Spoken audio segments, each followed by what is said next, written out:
I've bought this foundation more than any other product. Hi my loves, welcome back to my YouTube channel. My name is Ginika Temple. If you're new to my channel, welcome, and if you're returning, welcome back. So today we're going to be talking about my top 5 high-end foundations.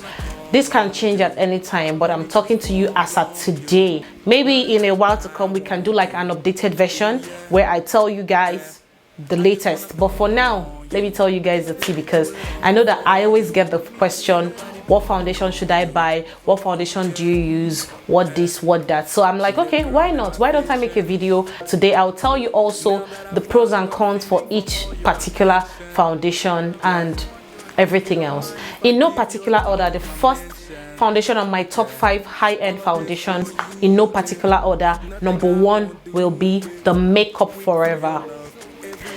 The Makeup Forever foundation for me is a really good one. I like it because it's lightweight. It's really lightweight. Like it's one that if you want to have that really light effect that doesn't really feel like you're wearing any product, this will be a very good one, right? So the advantage for me is the fact that it's lightweight. It's one of the few products that has a mini size, so it has the full size and mini size, which makes it easy for people who want to first of all try out the product to see if it works for them.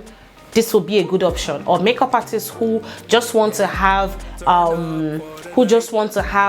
a mini size, you know, maybe you can't really afford the big size, or not necessarily, maybe you want to buy the small size to see how the small size looks and how well it works for your clients before you go for the big size. The only thing I will tell you is that it doesn't really give you that much full coverage. Like the full coverage is not one that you can, you know, boast of.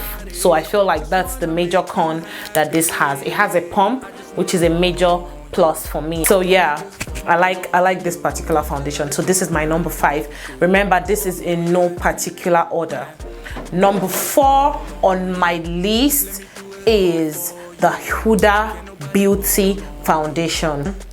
I've used this foundation for years. Like I've had to restock it over and over, and I realized that one of the things that made me restock this foundation over and over was simply because it's really good. Like it's when you talk about full coverage, full coverage, this Huda Beauty foundation, for anybody who likes full coverage foundation, go for this. Don't think about it twice. Don't even think about it. If you like matte finish, full coverage, this is a very good one. This is a very good foundation for people who like full coverage. For me, the advantages are many because I like matte finish. It has a full coverage, which means that little goes a long way. And for me, the disadvantage can be sometimes that if you use it on people whose faces are not exactly with flaws, if you're not careful with the quantity you use, you're going to end up having a very heavy looking foundation. That's something that I'll be honest with you about. If you're not careful and you use it on someone who already has like a fairly even skin or a fairly smooth skin, the tendencies are that it's going to look really heavy. It's going to look a bit cakey, you know, if you're not careful. But if you know how to handle it, you can, you know, maneuver it and then you'll be fine. So little goes a long way, but it works well for people who have blemishes. Like it will just cover everything. Like you won't even find anything on the face. The third foundation on my list is the one and only Pat McGrath foundation. This Pat McGrath foundation, the pros outweighs the con for me. I feel like the quality of the packaging, I mean, all of them have really good packaging, but this particular one has like a really classy, I don't know, there's just something rich about the packaging, the way the bottle looks and feels. It feels really expensive. It is expensive. It's not a cheap foundation. It is really matte. I like it because it's lightweight. It doesn't really have that kind of full coverage, but it works for me weirdly. For me, this is really not bad. I don't have any regrets yet. It doesn't really oxidize that bad. That's one thing I would say, because the some foundations, which is the reason why it makes it difficult for me to settle for some that in quotes happen to be a lot of people's faves. If the foundation oxidizes a lot, I get tired because it's almost like I'm like this with you. Today you're not oxidizing too much, tomorrow we are like here, you know. So yeah, for me that's a major. This one doesn't really oxidize. Pat McGrath doesn't really oxidize.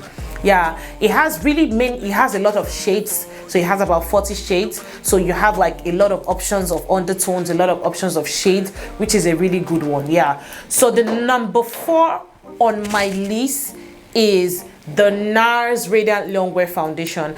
I think this foundation is the one I've spent the most on in all my 13 years of being a makeup artist. This is the foundation I've spent the most on. So for me, I didn't want to rank them based off of, oh, this is my number 1, like top 1, or this is my number 5 based on the least favorite, and then this is my number 1 based on the best. I was tempted to do that, but to be honest, I felt like there's always an advantage that this one might have, that this one doesn't have. This one might have this advantage, this one doesn't. So it's difficult to tell which one exactly I would say is my number 1 highest ranked foundation. But this foundation, I will tell you in all honesty, has made me spend the most money. I've bought this foundation more than any other product. That is simply because, number 1, it is full coverage. Right, it is full coverage. Little goes a long way. I love how it sits on the skin. It's buildable. It allows you to build, blend, and everything before you're satisfied.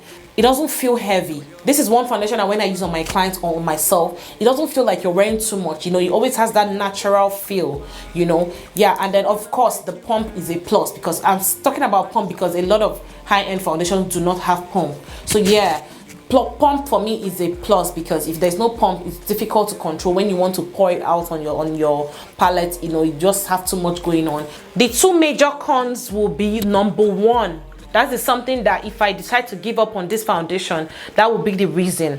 Number 1 is that it oxidizes a lot.